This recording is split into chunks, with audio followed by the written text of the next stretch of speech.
Be love is not about grand gestures or perfect words. It's about knowing that someone truly cares for your existence.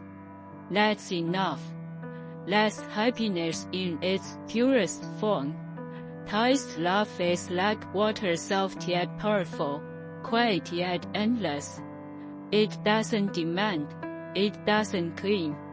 It flows freely, and in its flow, everything finds balance.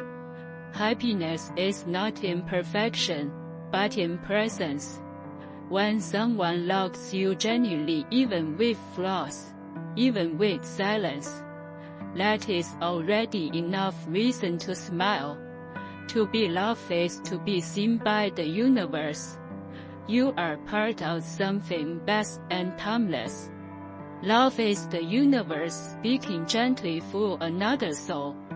Love is a practice of balance. It teaches us patience, compassion, and surrender.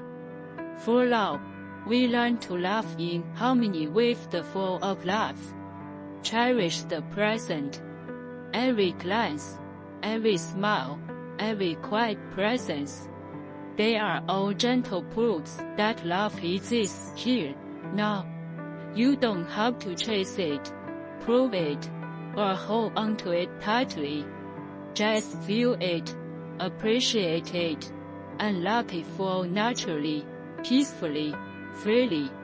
To be loved is happiness. Don't question it. Don't compare it. Happiness is not something you chase, it's something you recognize. Right here, right now.